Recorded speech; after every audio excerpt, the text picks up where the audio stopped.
un circuit suivant, on nous demande de calculer les courants de ligne, les courants de phase, la puissance absorbée par la charge, la puissance, les pertes de puissance dans les lignes et la puissance délivrée par la source. Alors, la première des choses qu'il faut faire, c'est transformer ce triangle en étoile. Ça va nous simplifier la vie. Donc, on va commencer par réduire tout ce circuit, puisque c'est équilibré. On va prendre une seule phase, la phase 1,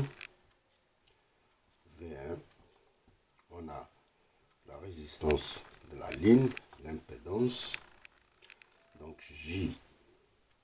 Ici 0, combien 0,5 et 0,4. Ici c'est 0,5. Et on a le triangle qui est transformé en étoile. Donc on va diviser par 3.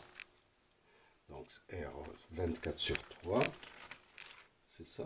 24 sur 3, ça fait 8. Et 18 divisé par 3, ça fait 6.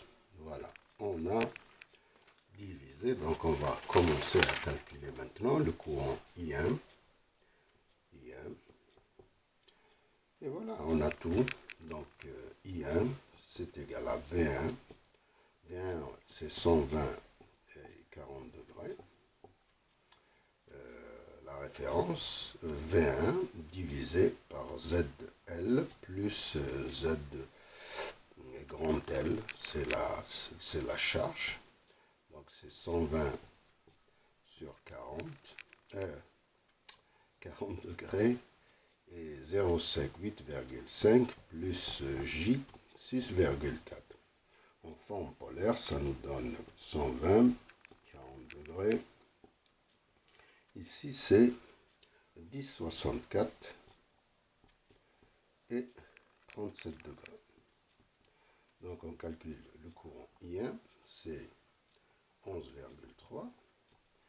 Et 40 moins 37, ça fait 3 degrés. D'ici, on peut calculer I2, puisqu'ils sont équilibrés. Donc, I2, c'est 1 moins 120 degrés, multiplié par le courant I1. Et I3, c'est 1 moins 120 degrés, ou plus 120 degrés, multiplié par I1. Alors là, on aura 11, c'est des ampères, bien sûr, c'est 11,3 moins 117 degrés, et puis 11,3 plus 123 degrés. Donc on a les trois courants. Et je vais vous rappeler d'une relation entre les tensions de ligne et les tensions simples, ou bien les tensions composées, comme on le dit, et les tensions simples. Il y a 1 racine 3 et il y a plus 30 degrés. Donc, c'est une rotation de 30 degrés et une multiplication par racine 3. Alors, on a aussi la relation entre les courants de ligne et les courants de phase, que j'appellerai J. Il y a une relation de racine 3 et une rotation en arrière, c'est-à-dire de moins 30 degrés. Mais d'ici, on peut faire l'inverse et calculer justement J en fonction de I. Donc en fait, c'est 1 tiers 1 sur racine 3 divisé par ça, multiplié par le courant I. Donc on a 1 sur racine 3 plus 30 degrés multiplié par les courants de ligne qu'on vient de calculer. Voilà. Et puis, on reprend nos calculs ici. Donc, on a I1, j'écris I1, c'est égal à 11,3 degrés en ampères. I2, c'est 11,3 moins 117 degrés en ampères. I3, c'est 11,3 123 degrés. là, je peux calculer le courant de phase. Donc, les J. Donc, je reprends ici, puisque je les ai calculés auparavant. JN2, J23 et J31. Voilà. Multiplié par I1, multiplié par I2 et multiplié par I3. On a 1 sur AC3. Qu'est-ce que j'ai dit? Moins 30 degrés. C'est où? Plus 30 degrés. Plus 30 degrés, pas moins 30 degrés, plus de 30 degrés. Plus 30 degrés. Et 1 sur racine 3 plus 30 degrés. Alors ça nous donne le résultat. C'est 6,524. 6,524. 6,524. Et l'argument, c'est 30. Plus 3, c'est 33 degrés. 30 plus moins 117, ça fait moins 87 degrés. Et ici, ça fait 153. Ça, plus ça, 153 degrés. En ampères. Et voilà, on a presque tout terminé. Bien sûr, c'est des vecteurs ou c'est des complexes, comme vous voulez.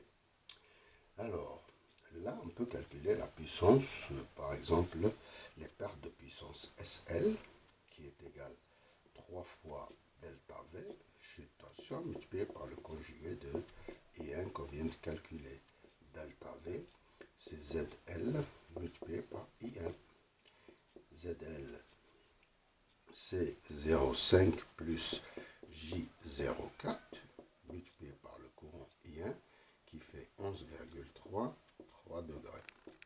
Ça nous donne en forme polaire 0,64 38,66 multiplié par 11,3 degrés. Ça nous donne une chute de tension de 7,232 et un argument de 41,66 degrés. Ça, c'est des volts. De là, on peut calculer les pertes. C'est 3 fois 7,232 multiplié par 41,66 multiplié par le conjugué de I1 qui fait 11,3 moins 3 degrés. Tout ça nous donne une puissance de 245,16 et 38, argument 38 degrés, 66. Ça nous donne une puissance active de perte de 191,44 watts plus J 153,15. Là, on peut calculer maintenant la puissance fournie par la source. C'est 3 fois V1, alors, multiplié par le conjugué de I1. C'est 3 fois 120, 40 degrés, multiplié par 11,3 et moins 3 degrés.